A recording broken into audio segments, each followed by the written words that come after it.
Baik, sekarang kita masuk pada materi berikutnya, yaitu prosedur dalam Pitagoras.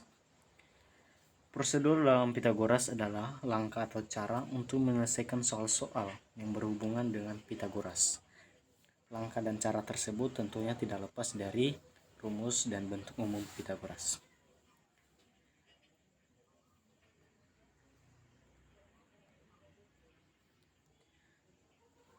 Teorema Pitagoras untuk sisi segitiga.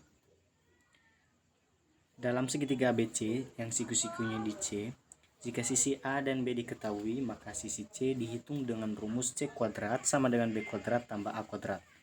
Jika sisi B dan C diketahui, maka sisi A dihitung sebagai A kuadrat sama dengan C kuadrat dikurang B kuadrat. Jika sisi A dan B diketahui, maka sisi B dihitung sebagai B kuadrat sama dengan C kuadrat dikurang A kuadrat. Yang kedua itu menghitung panjang sisi segitiga siku-siku jika sisi lainnya diketahui. Teorema Pitagoras dapat digunakan untuk menghitung panjang salah satu sisi dari segitiga siku-siku jika panjang dua sisi lainnya diketahui.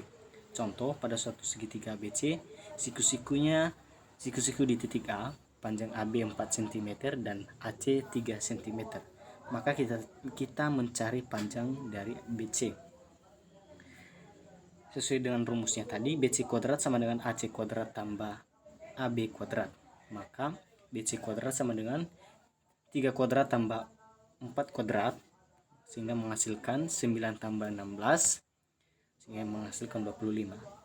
Sehingga jika BC kuadrat sama dengan 25, maka yang 25 itu kita akarkan, sehingga BC sama dengan 5 cm.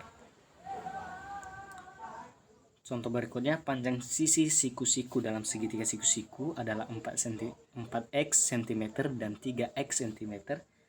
Maka jika hipotenusnya itu 20 cm, maka kita di sini mencari nilai x. Maka jawab AC kuadrat sama dengan AB kuadrat tambah BC kuadrat sama dengan, sesuai yang diketahui bahwa AC kuadrat itu 20 cm, maka 20 kuadrat sama dengan 4x kuadrat tambah 3x kuadrat. 400 sama dengan 16x kuadrat tambah 19x kuadrat. 400 sama dengan 25x kuadrat. Sehingga 16x kuadrat sama dengan, jika kita akarkan yang 16, menghasilkan 4 dan kuadratnya hilang, sehingga x sama dengan 4. Kemudian kebalikan teorema atau dalil Pitagoras dan triple Pitagoras. Kebalikan dalil Pitagoras yaitu pertama untuk segitiga siku-siku. Dalam Pitagoras menyatakan bahwa dalam segitiga ABC, jika sudut di C siku-siku, maka berlaku C kuadrat sama dengan A kuadrat tambah B kuadrat. Dalam segitiga ABC, apabila C adalah sisi di hadapan sudut C dan B adalah sisi di hadapan sudut B dan A adalah sisi di hadapan sudut di A, maka berlaku kebalikan teorema Pitagoras, yaitu jika A kuadrat sama dengan B kuadrat tambah C kuadrat, maka panjang segitiga ABC siku-sikunya di A. Jika B kuadrat sama dengan A kuadrat tambah C kuadrat, maka segitiga ABC siku-sikunya di B. Jika C kuadrat sama dengan A kuadrat tambah B kuadrat, maka segitiga siku-sikunya itu di C. Contoh, pada segitiga ABC ditentukan panjang sisi AB 15 cm, AC 19 cm, dan BC 12 cm. Buktikan bahwa segitiga ABC siku-siku. Nah, diketahui tadi bahwa AB itu adalah 15 cm dan AC 19 dan BC 12 cm. Maka kita menggunakan rumus AB kuadrat sama dengan 15 kuadrat sama dengan 225. Nah, di mana diambil 225 ini? 225 ini diambil dari penjumlahan AC kuadrat tambah BC kuadrat sehingga menghasilkan 225. Sehingga dapat kita gambarkan seperti pada gambar di samping. Dengan demikian, AB kuadrat sama dengan AC kuadrat tambah BC tambah BC kuadrat sehingga ABC adalah siku-siku di titik C. Kemudian segitiga tumpul. Suatu segitiga ABC dengan sisinya A, B, dan C. Sisi C merupakan sisi terpanjang. Maka jika terdapat hubungan C kuadrat lebih besar dari B kuadrat tambah A kuadrat, maka ABC tersebut adalah segitiga tumpul. Nah, contohnya pada segitiga PQR, sisi PQ-nya 6 cm, QR-nya 8 cm, dan PR-nya 4 cm. Maka kita selidiki bahwa panjang PQR itu adalah segitiga tumpul. Jawab, sisi terpanjang adalah QR, yaitu 8 cm, yang berarti QR kuadrat sama dengan 8 kali 8 atau sama dengan 64. Sisi yang lainnya adalah PQ dan PR, yang berarti PQ kuadrat tambah PR kuadrat sama dengan 6 kuadrat tambah 4 kuadrat, sehingga menghasilkan 52.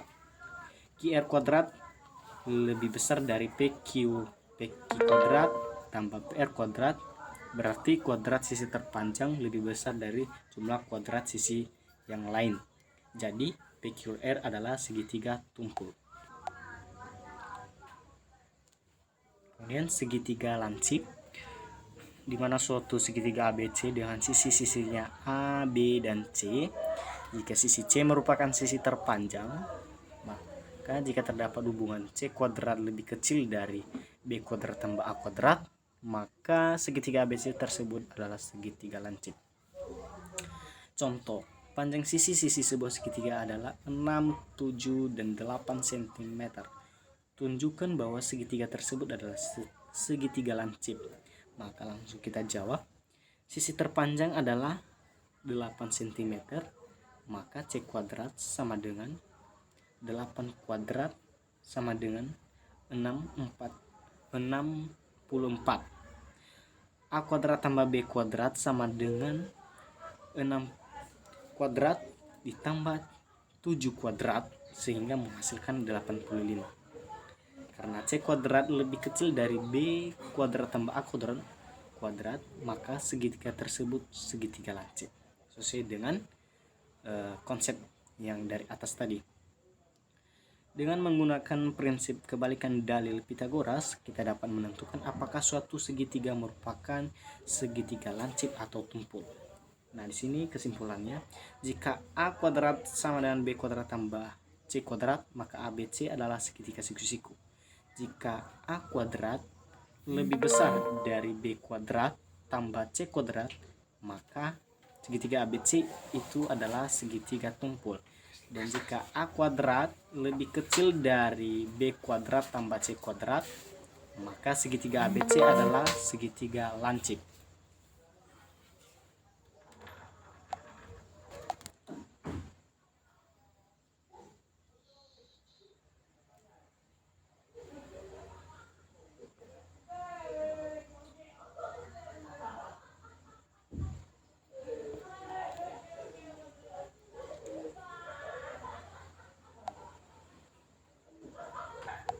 Oke, kita lanjut sekarang ke triple Pitagoras.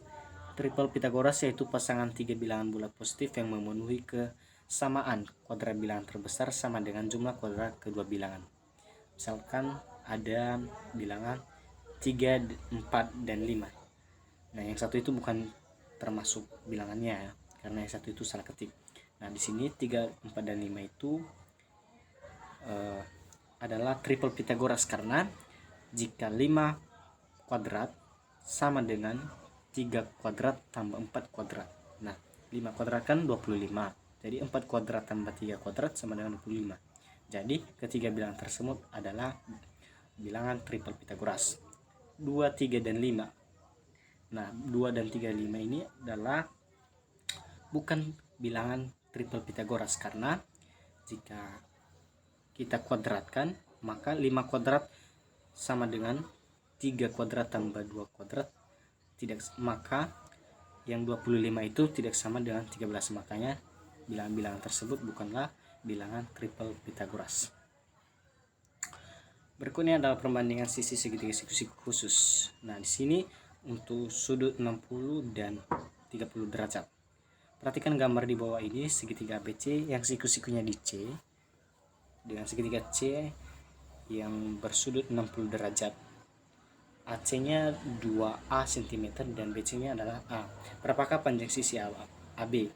Menurut teorema Pythagoras, AB kuadrat sama dengan AC kuadrat dikurang BC kuadrat sama dengan 4A kuadrat dikurang A kuadrat sama dengan 3A kuadrat, sehingga AB itu adalah akar dari 3A kuadrat. Jika kita sederhanakan lagi, maka AB itu adalah A akar 3A.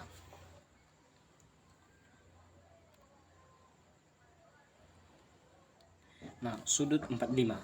Segitiga siku-siku dan dengan salah satu sudut 45 yaitu segitiga di samping adalah segitiga siku-siku sama kaki. Sehingga AB sama dengan AC, maka sudut ABC sama dengan sudut ACB yaitu 45 jika AB sama dengan satu satuan, maka BC kuadrat sama dengan AB kuadrat tambah AC kuadrat, sehingga 12 tambah 12 menghasilkan 24. BC sama dengan akar dari 24. Dari hasil di atas dapat dibuat perbandingan sebagai berikut. Perbandingan sisi di hadapan sudut 90 derajat dan sisi terhadap sudut 45 derajat adalah 2:1. Atau BC banding AB banding AC sama dengan akar kuadrat akar 2:1:1.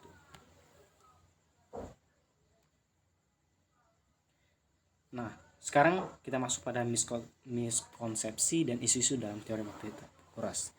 Miskonsepsi adalah kesalahpahaman dalam menghubungkan salah satu konsep dengan konsep yang lain, antara konsep yang baru dengan konsep yang sudah ada dalam pikiran siswa, sehingga terbentuk konsep yang salah.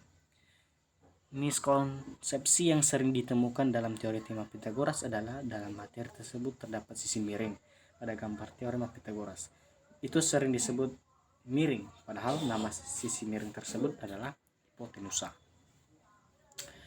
Nah, sekarang kita masuk ke isu-isu terkini dalam pelajaran matematika pada materi teorema Pythagoras.